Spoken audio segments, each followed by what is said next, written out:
and the Mojave wasteland was forever changed. The courier, with the aid of Yes Man, drove both the Legion and the NCR from Hoover Dam, securing New Vegas's independence from both factions. With Mr. House out of the picture, part of the Securitron army was diverted to the Strip to keep order. Any chaos on the streets was ended. Quickly. Chaos became uncertainty, then acceptance with minimal loss of life. New Vegas assumed its position as an independent power in the Mojave. Supporting the ideals of independence, the courier was recognized as the man responsible for a truly free New Vegas. He ensured Mr. House's tyranny was broken, and neither Caesar's Legion nor NCR would ever gain control over New Vegas. Tabitha and Rhonda went east, through Caesar's land.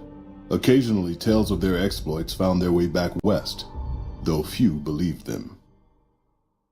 Eventually, the stories concerning the duo were collected and published, and proved to be quite popular with children. Still grappling with self-doubt over his usefulness in the face of old age, Raul was never able to find peace with himself. Eventually, he left the Mojave and assumed a new name, as he had done so many times before. Though the wasteland became anarchic after Hoover Dam, the Boomers' display of power dissuaded fortune seekers from attempting to penetrate Nellis. Their leaders destroyed by the courier, the fiends scattered throughout the wasteland. Without the organization of Motor Runner, Cook, Violet, and Driver Nephi, they were easy prey. After the courier ensured New Vegas remained free, the followers found that independent Vegas was even more unstable and violent than before. Old Mormon Fort became excessively burdened by the influx of patients, struggling to provide even the most basic of services. With New Vegas's independence formally declared, Goodsprings thrived. More travelers stopped by Goodsprings on their way to and from the Strip, and the locals grew prosperous from the traffic. Cass lived to see the courier bring down 3 armies, and by her count, that was 3 more than she'd expected. She kept quiet about that, though. During the Battle of Hoover Dam, the Great Khans quickly evacuated Red Rock Canyon and headed north and east into the plains of Wyoming.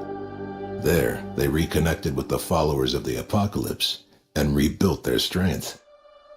Bolstered by ancient knowledge of governance, economics, and transportation, they carved a mighty empire out of the ruins of the Northwest.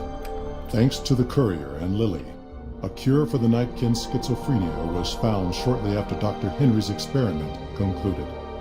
Nightkin and other super mutants in the wasteland flocked to Jacobstown, and the town became known as a haven where a mutant could find peace. Lily continued to take her medicine at half doses, and although she remembered her grandchildren, her mind remained muddled and confused.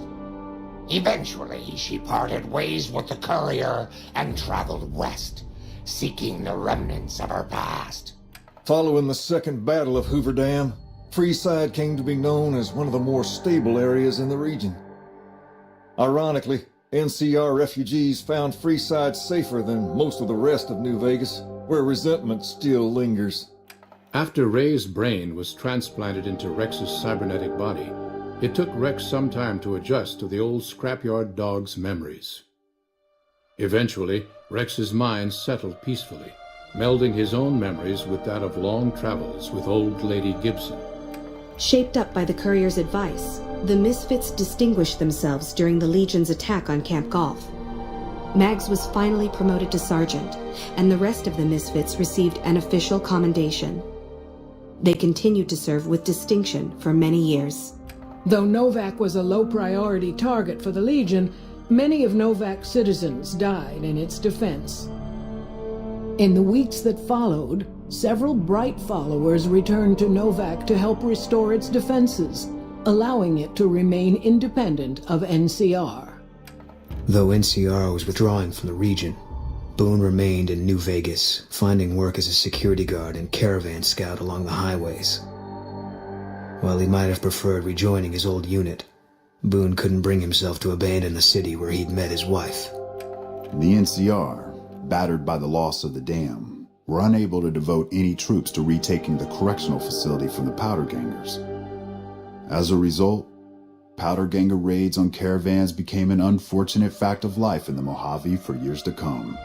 After the majority of the Vault 19 Powder Gangers joined the Great Khans, the weaker members scattered throughout the Mojave wasteland.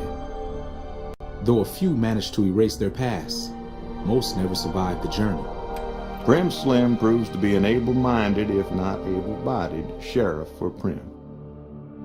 And due to his slow speed, some crooks get away without a scratch. But Prim continues to prosper under his watchful, robotic eye.